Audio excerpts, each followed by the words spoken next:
Hi,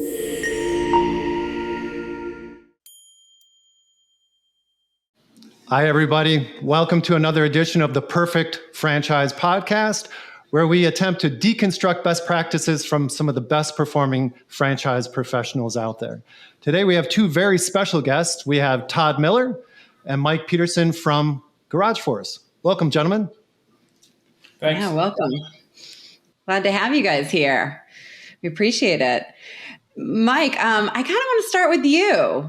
You're kind of at the head of Garage Force. So tell us a little bit about your background and how did you get involved in the garage flooring business? Yeah, so my background is marketing. So I had a marketing business for about 10 years based out of Madison, Wisconsin. And in that business, you're propelled to success based on how good your clients are. So we had some really good clients in the automotive industry. Then one of our clients was Citadel Floors up in Minneapolis. I actually took a job and went to work for Citadel Floors and became their marketing director. So my entrance to the coating was actually as the marketing director for Citadel, which is the manufacturer for a lot of the coatings that we use. Citadel was purchased by Rust-Oleum. I just looked at my family and went, I don't want to go work for a big conglomerate down in the Chicago area. No offense to Chicago, but not where I wanted to move my family. So we just, at the same time, the same guy named Patrick Ilfrey owned both Citadel Floors, and then he owned another company called Bulwark Coatings. So he had really both sides. He had the manufacturing and the installation side. So when Rust-Oleum, who's a manufacturer, purchased Citadel, I just made a deal with Patrick to take the installation side. I'd already done a lot of managerial responsibilities with that group. So then I took them and that's what became the springboard for Garage Force. Wow, that's great. And then you didn't stop there. You then made it into a franchise. Why did you make it a franchise? Well, it's one of those things that we always looked at. I mean, at the time when I was running Bulwark, we had jobs all over the country. And there's just a lot of logistical nightmares of sending crews down, sending them from Minneapolis down to Washington, D.C. for a week. I mean, you have the blue collar workers staying in the city, a lot of those kind of nightlife issues, but then just the logistics of all the equipment, product, making sure everything's there. So we'd always kind of looked at, how could we make this a regional business? And that was really the kind of the birth of it. At the same time, I had a friend at the Pentagon who was involved in an Army National Guard program for transitioning soldiers. And he came to me at the same point and said, hey, I see what you're doing. Could you make this really user-friendly for our veterans as they transition out of the military? So that's really how we got started, was with working closely with the Army National Guard as just a way, for transitioning soldiers to, buy their own business. And that kind of got our first iteration of the franchise. Much different than what we're offering today, but it kind of got us down that line of franchising. Let me ask you, let's back up a little bit. What exactly are the various services that you offer at Garage Force and that your franchisees are offering to the public? Sure. Primarily, it's floor coatings, right? That is our claim to fame. It's what we were, the original non-epoxy flooring company. So really our goal is to be the best floor coating installation team out there, using the best equipment, best practices. That's really what we're known for. But that, so obviously our name is Garage Force. That's kind of the initial barrier of entry for our franchises into that space. But then it expands to, beyond that. We do basements, we do patios, front sidewalks, and then into commercial, everything from car dealerships, hair salons. So we do a lot of flooring. We also offer, some storage solutions, primarily for the garage. We do a lot of cabinetry. Now we're into slat wall, those kind of things. As the trends of what they're willing to do in their garage and finish off that space, as that changes, we just, offer some of those other systems that can help our franchisees make more money, bring in more revenue, and then, we just, our research shows people are spending money doing it. So we're already in there doing the floor, so we might as well do some of these other spaces. Yeah. So let me ask you this.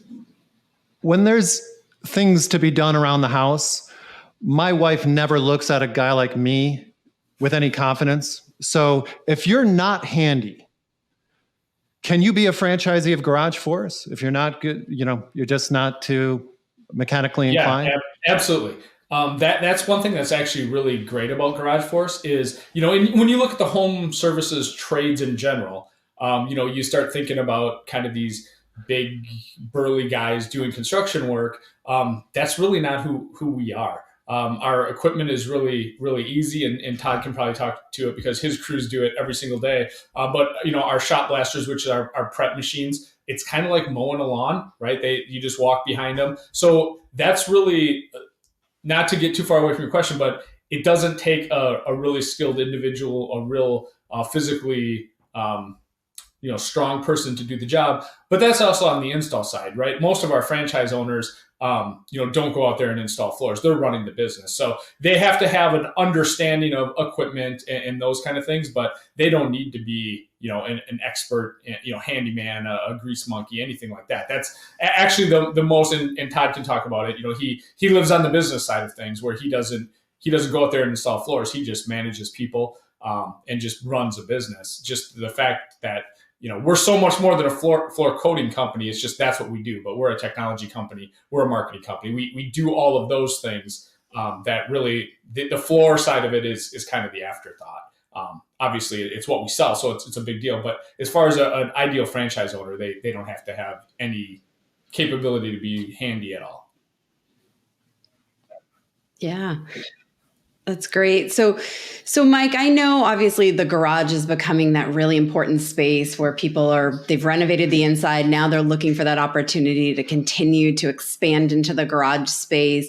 And so there's competition in this space. What are you doing at Garage Force to stay competitive and stay above the competition?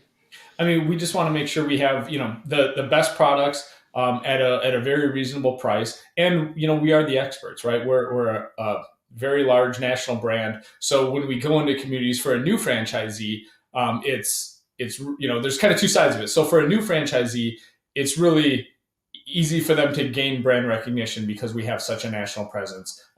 We are the experts. We are the original non-epoxy coating company. And then our existing franchises like Todd, as they get more and more jobs, they are just known in all of Todd's area. He is the floor coating expert, whether that be garages, restaurants, anything like that. And he can probably speak to it, as you get that ball rolling, it's really easy to, people understand, what we're offering. And then a big part of our core values as a company is just how to treat people. One thing that you'll find in the home services industry, and again, Todd can talk to this, people are just really, they're conditioned to be mistreated by contractors. So we go out of our way to make sure that, we are courteous. We are, just even things like we don't have music playing with the F-bomb blaring every word in the suburbs, right? Just we want to make sure we're very conscientious about the user experience because we know who our customers are.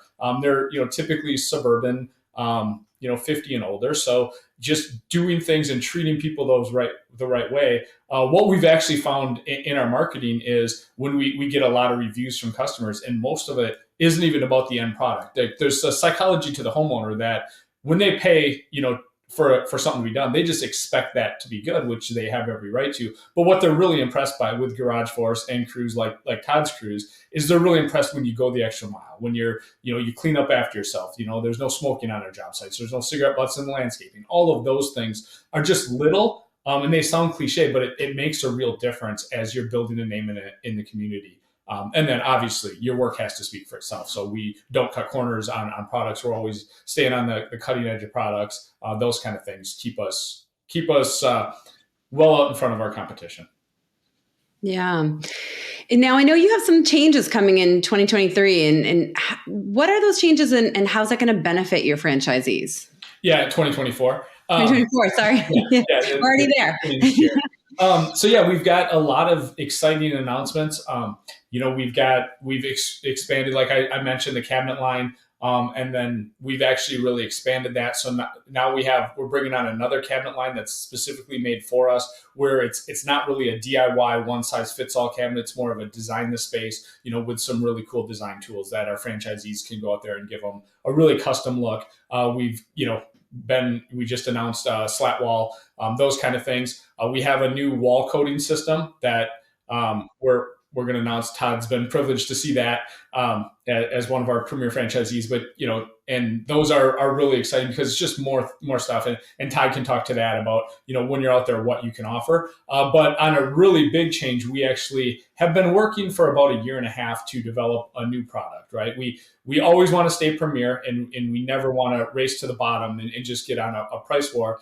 But we also we're just understanding that we wanted to have a lower cost alternative, right? Because there are budget minded homeowners out there. So about a year and a half ago, we set out with the goal to have a lower cost product that would still warrant the Garage Force name and have a level of quality, almost like a roofer has a 15-year and a 30-year shingle, where people can choose it.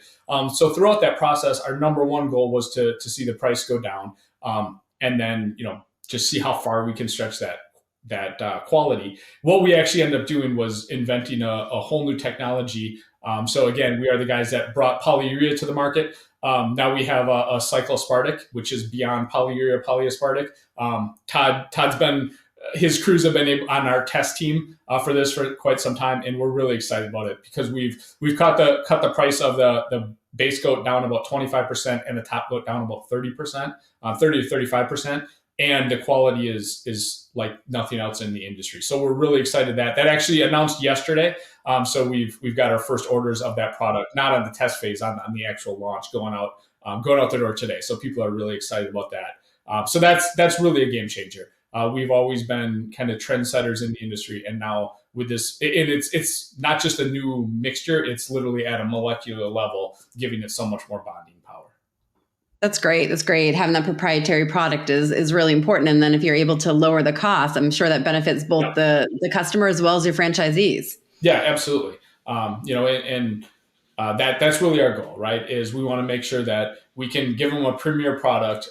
We have to think about the end user being able to have it fit in their budget, all of that, but also our franchisees making sure that they can continue to grow. And I think this is going to really expand franchisees to hire more people. And just continue to grow their business because they have more money on the back end to reinvest in their business. And it's not just going to product. Yeah, no, that's great. That's really great. Mike, one of the other questions that we really wanted to hit on, in addition to everything you have going on, all the new things in 2024, is I know that you have this desire to see more people be semi-absentee owners and that you believe in that. Can you give us some thoughts on semi-absentee ownership and some of that of starting the franchise semi-absentee as well as transitioning into that? What is Garage Force's thoughts on that? Yeah, I mean, that really our history did start off as owner operators, right? Like I mentioned, our military guys coming out, they were essentially buying themselves a job, right? Their entry level entrepreneurship. What we found is over the years, we just did a lot of reflecting of what is the difference between a really successful franchisee and somebody who's still successful, but maybe not doing the volume that they could. They're still taking home money for their family, but they're just, there's more customers out there than they're able to get to. So, really when you start looking in the semi-absentee model, it works really good. And Todd can talk about how he runs his business. But it gives them a lot more flexibility. So what we tell people all the time is have a plan, right? There's the hard part about any business, Garage Force, is if you just don't have benchmarks set and you don't have those triggers set that at this point I got to get another crew, at this point I got to hire another person, then you're always kind of behind and you're just, filling out jobs. We have a lot of people, I'll start getting calls, next month. Yeah. Tomorrow's March. And people will start bragging about, my schedule's booked up till September. I look at that and say, if your schedule's booked up till September, you're losing jobs. People aren't going to wait that long. So, really our job as a franchisor, I say it all the time, is just to help people accomplish their goals. And what we've learned is everybody has a different definition of happiness. We have guys like Todd. Todd would not be happy just looking at his calendar going, I'm full for the rest of the year. Todd looks at things and goes, how can I multiply? How can I do more? I did 11 jobs last week. How can I do 22 jobs next week? So those are all the things that we constantly look at. And really what that comes into is you can't do that as an owner operator. As an owner operator, we're all limited by the calendar, the time. We can only do so much. And that's where we find a lot of success with our semi-absentee franchisees who have people in place to do to do those jobs. So it's really been successful. We've had a lot of guys doing success at it, and Todd is here with me because he's really kind of the poster child. Not to call you a child, Todd, but he's the one that really propelled that, and he's done a lot of work with us to make sure that that's feasible, and he's had explosive growths and doing some pretty impressive numbers. Well, thank you, Mike, and that's a perfect segue to start talking to Todd. We haven't forgotten about you, Todd. So you are a franchisee of Garage Force, a multi-unit franchisee of Garage Force. So wanted to start at the beginning. What was your background before Garage Force? How did you end up getting into Garage Force? Tell us about that. Well, I started when I was young. I worked construction for a couple years, worked for a very successful company, and realized if I really wanted to get ahead, I needed to have my own business. I was only going to go as far as they allowed me to go. So I moved to Seattle, started a couple companies out there in construction, was very successful. Didn't have a lot of experience like a lot of franchisees that come in this. I didn't have a lot of experience coming into business, but I had some good guidance. And I think that's one of the things Garage Force offers is they've got a great program to guide people to help them achieve their goals. And that was one of the things that attracted me to Garage Force is they had that support system there. So after quite a few years in construction, I ended up looking for another opportunity and that I could grow a little bit bigger, and I got into the vending business. I actually do the vending in malls in 8 states.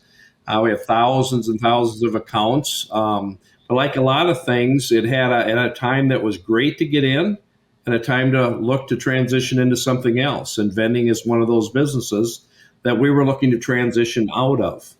But I was very successful in it, and I wanted to look for a company that I felt I could grow with and be very successful there. So I met Mike, got to know him, met a lot of franchisees. I wanted to talk to them, see how they had done in the business, what kind of feedback were they getting from the customers, especially customers that they had done years before. Were they still happy with the company? And everything I heard was incredibly positive.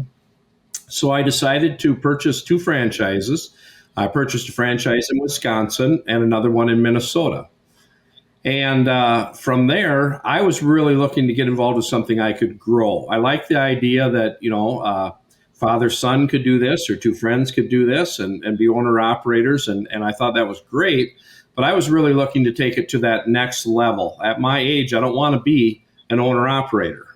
I want to be able to be a part of helping others achieve their goals. And that was what really attracted me to Garage Force is I saw a way here to work with Mike with his support and put together a program in which we could expand this across the United States, helping others to be incredibly successful. And we spent a great deal of time working on that, getting the pieces basically of the puzzle put together. And then we started to launch this a couple of years ago. And like Mike has mentioned, we've had explosive growth since then. But at the same time, we're very careful not to get ahead of ourselves. So we spend a great deal of time with our structure, getting the right people in place. And that way we're not taking 3 steps ahead and 2 steps backwards. We've been very consistent. I can say for a fact, every office we've opened is incredibly successful and are continuing to grow at this time. So we've had a great deal of success there. Let me ask you, now you have territory spanning quite a distance, right? So what are the keys, or what would you tell somebody that's never managed people from a distance or built teams before? What are the keys to being a successful semi-absentee franchise owner, especially in the home services? Yeah, I think that's a great question. I would say a very wise person told me once, he said, you can either work in your business or you can run your business. And I found that I needed to step back from working in the business as far as like on the installs and different things to be able to have the adequate time to be able to oversee and manage the business and make sure that I had people in place to be able to, that had the experience and the training to do their jobs. And we've had great success there. We've got a network of some very qualified individuals. We found, though, too, with a lot of our best people, they didn't come into this with previous experience, but they were very teachable. And because we have a program in place to teach them what they need to know to be successful in their role, they've done exactly that. They've been very successful. We consider what we have, we are a franchise, but we also are family oriented. We have a family owned business, and we make sure that each and every employee we have with our company feels part of that family. They're just not just a number. Their success is important to us. We put together a program which has unlimited opportunities for them to grow with the company. Doesn't matter where they start. They have an opportunity because we are growing. It continually creates opportunities for them to be able to move up if they're willing to put the time and effort in and get the training and the experience they need to move to the next level. And that's helped us grow greatly because in each location we have in each office, we seem to always have somebody there that would like to, well, I'd like to be an office manager. What does that look like? How can I do that? What do I need to do to get the experience to do that? And then we have a plan ahead, like Mike talked about. We have areas tagged that we're going into next, positions that are going to be available to them.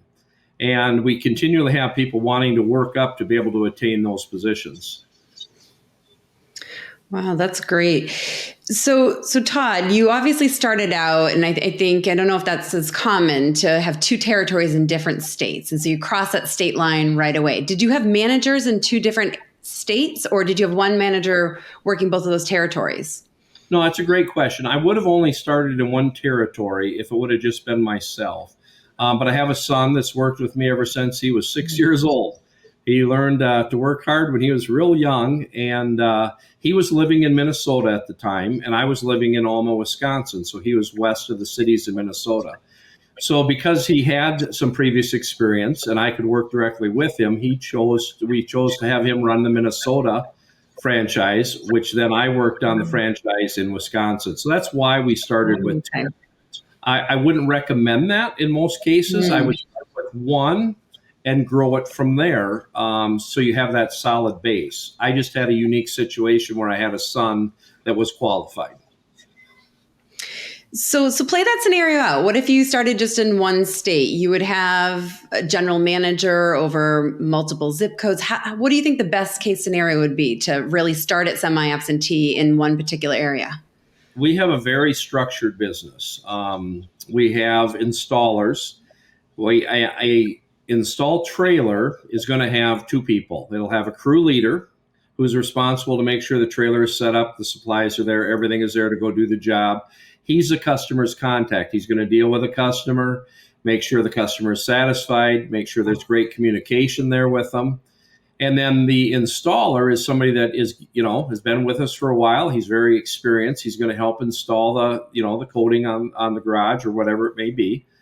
And then we have we call him we have a gentleman that'll basically bounce between two trailers. So a seasoned office or office for us would have then two trailers with two people, two crew leaders, two installers. And then we have a manager that's going to bounce between the two trailers. There, if we have a bigger job, say a 3-car, 4-car garage, then that person would be then over on that with that trailer on that job, and he'll bounce back and forth. He's really the support for both of those crews.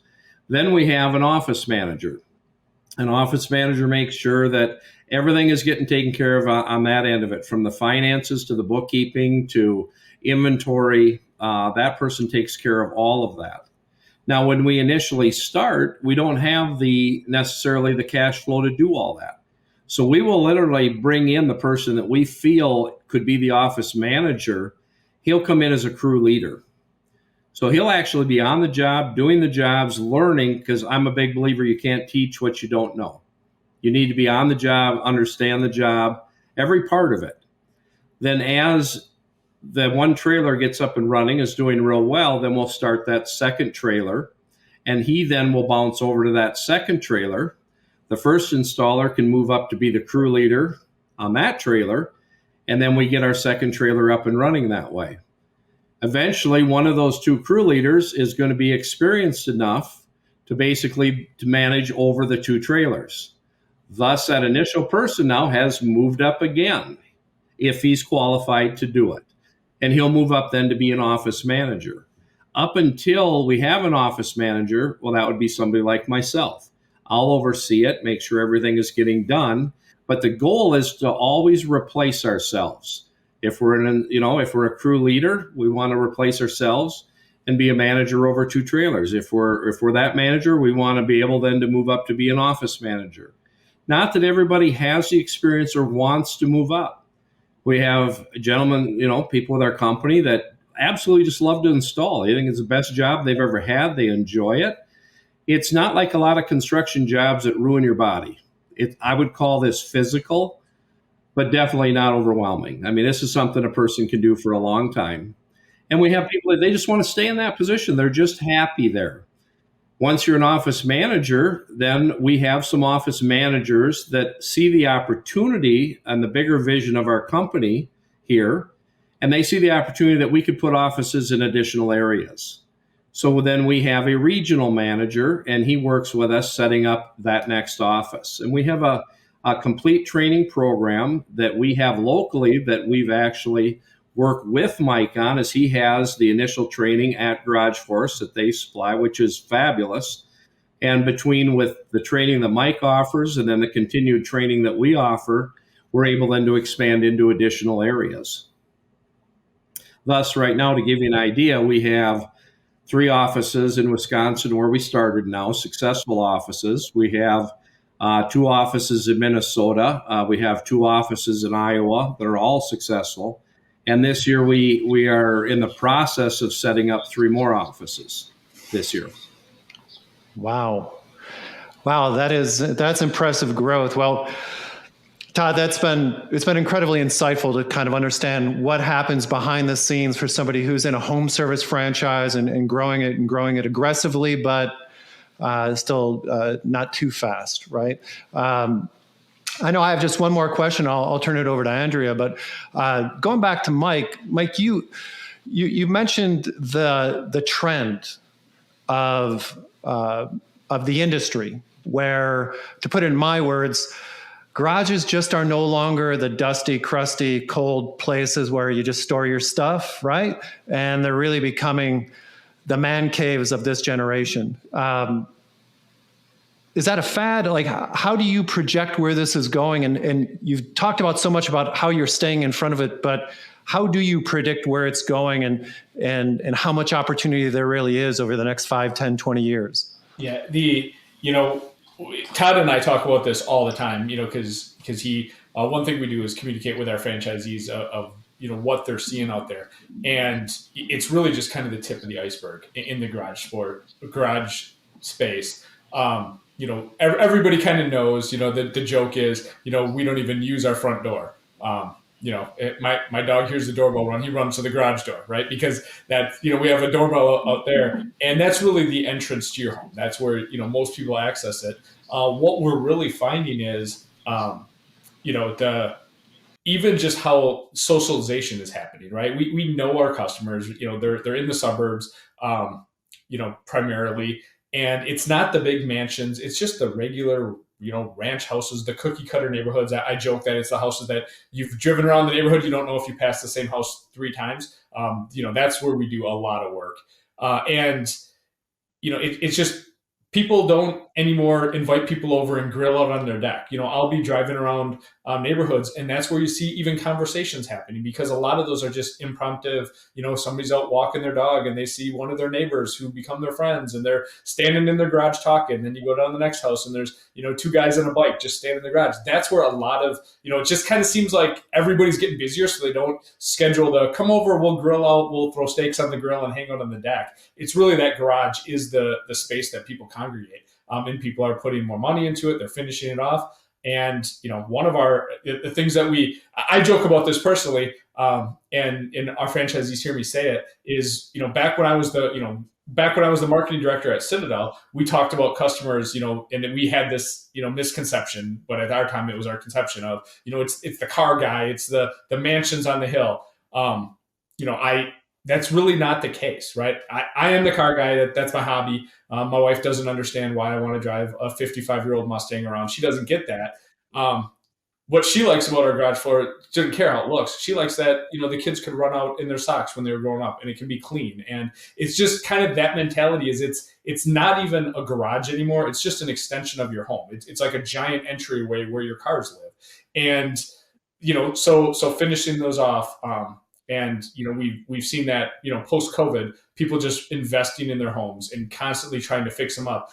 Prior to COVID, the trend was people would fix up their house to sell it, which we're all probably guilty of. But now it's what can we do? And I was talking to somebody today from the Boston area, a prospective franchisee, and he just noticed that in his own research of there's no more land. So people are just finishing off every square foot, and out on the East Coast, they're starting to see trends of people turning portions of their garage into offices to work from. So there's just a lot of different use for that space. It's just different than our parents' garages.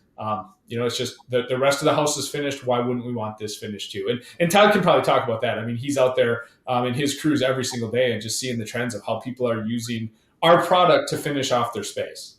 Yeah. If I could add one thing there, Mike, one of the things that's the hardest thing when you want to start your own business is to try to find something that has an entry level in it. Most things we look at, they're the saturated businesses. If I wanted to have a carpet store, there's a carpet store in every corner in most towns. They're everywhere. Every house has got carpet, that's out there already. And this is one of those things that's very difficult to find when you're looking to either buy a franchise or start a business. How do you find a business that's at the entry level? And that was one of the things that really attracted me to this is an entry level opportunity in a phenomenal industry. And that is incredibly difficult to find. And then once you find it, are you going to get the support that you need to be successful? Because just because it's a good industry and a good opportunity doesn't mean without the support and help that you're going to be successful. So to have that backing, I can say from experience, I've been self-employed most of my working life. I could have done this on my own. I chose not to because I understand the importance of having the backing of a company that understands the industry, has the right product, is on the leading edge of new products. And all those things, without that, is very difficult to be successful in a company. No, I think that's great. I mean, Mike, Todd, this has really been a great conversation. I think we've learned a lot of insights today, and it's really the type of conversation that kind of deepens our understanding of not only franchise, but the home service industry and specifically the garage space, which I agree with you, really is sort of that growing space. I can't wait to do our garage. And I think just that, touching on the home service as a semi-absentee model, that's provided, I think, both our listeners as well as Kris and I a lot of insights. We've learned a lot today. And I think, for those of you that are listening, if you're considering franchising as a potential path to business ownership, remember there's no one size fits all that suits everybody. Even so, there's certainly a franchise out there that's the perfect match for you. To explore options and find the perfect match, please visit us at theperfectfranchise.com. By clicking on Let's Talk, you can schedule time to speak with one of the consultants on our team. We look forward to connecting with you again in our next episode. Until then, take care.